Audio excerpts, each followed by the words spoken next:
صلوا علیہ وآلہ۔ صحیح بخاری حدیث نمبر 141۔ نبی اکرم صلی اللہ علیہ وآلہ وسلم نے فرمایا، جب تم میں سے کوئی اپنی بیوی سے جمع کرے تو کہے اللہ کے نام کے ساتھ شروع کرتا ہوں، اے اللہ ہمیں شیطان سے بچا اور شیطان کو اس چیز سے دور رکھ جو تو اس جمع کے نتیجے میں ہمیں عطا فرمائے۔ یہ دعا پڑھنے کے بعد جمع کرنے سے میاں بیوی کو جو اولاد ملے گی اسے شیطان نقصان نہیں پہنچا سکتا۔ صحیح بخاری حدیث نمبر 142۔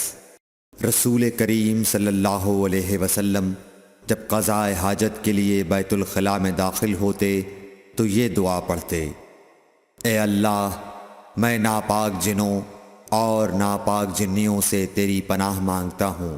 صحیح بخاری حدیث نمبر 143۔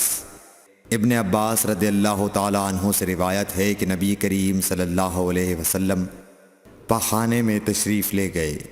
میں نے پاخانے کے قریب آپ کے لیے وضو کا پانی رکھ دیا۔ باہر نکل کر آپ نے پوچھا یہ کس نے رکھا؟ جب آپ کو بتلایا گیا تو آپ نے میرے لیے دعا کی اور فرمایا، اے اللہ اس کو دین کی سمجھ عطا فرمائیو۔ صحیح بخاری حدیث نمبر 144۔ رسول اللہ صلی اللہ علیہ وسلم نے فرمایا کہ جب تم میں سے کوئی پخانے میں جائے تو قبلے کی طرف منہ کرے نہ اس کی طرف پشت کرے، بلکہ مشرق کی طرف منہ کر لو یا مغرب کی طرف۔ صحیح بخاری حدیث نمبر 145۔ لوگ کہتے تھے کہ جب قضاء حاجت کے لیے بیٹھو تو نہ قبلے کی طرف منہ کرو نہ بیت المقدس کی طرف۔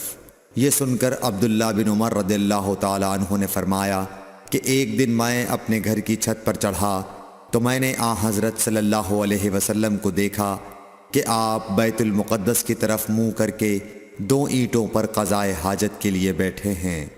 پھر عبداللہ بن عمر رضی اللہ عنہ نے واسع سے کہا کہ شاید تم ان لوگوں میں سے ہو جو اپنے چوتڑوں کے بل نماز پڑھتے ہیں۔ تب میں نے کہا اللہ کی قسم میں نہیں جانتا کہ آپ کا مطلب کیا ہے۔ امام مالک رحمۃ اللہ نے کہا کہ عبداللہ بن عمر رضی اللہ تعالی عنہ نے اس سے وہ شخص مراد لیا جو نماز میں زمین سے اونچا نہ رہے، سجدے میں زمین سے چمٹ جائے۔ صحیح بخاری حدیث نمبر 146۔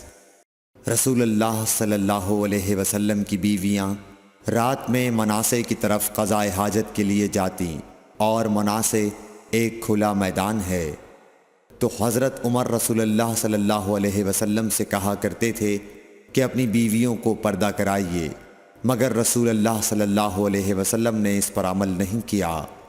ایک روز رات کو عشاء کے وقت حضرت سودا بنت زمعہ رسول اللہ صلی اللہ علیہ وسلم کی اہلیہ جو دراز قد عورت تھیں باہر گئیں۔ حضرت عمر رضی اللہ عنہ نے انہیں آواز دی اور کہا ہم نے تمہیں پہچان لیا، اور ان کی خواہش یہ تھی کہ پردے کا حکم نازل ہو جائے، چنانچہ اس کے بعد اللہ نے پردے کا حکم نازل فرما دیا۔ صحیح بخاری حدیث نمبر 147۔ آپ صلی اللہ علیہ وسلم نے اپنی بیویوں سے فرمایا کہ تمہیں قضاء حاجت کے لیے باہر نکلنے کی اجازت ہے۔ صحیح بخاری حدیث نمبر 148۔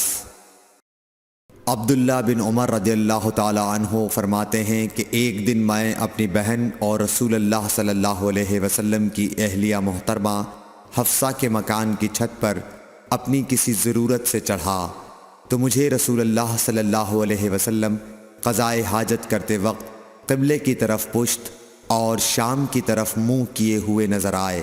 صحیح بخاری حدیث نمبر 149۔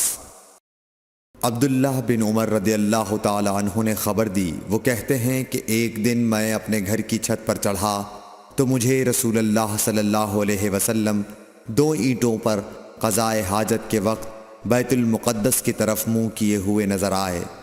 صحیح بخاری حدیث نمبر 150۔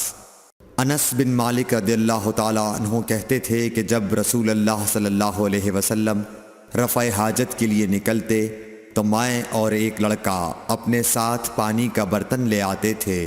مطلب یہ کہ اس پانی سے رسول اللہ صلی اللہ علیہ وسلم طہارت کیا کرتے تھے۔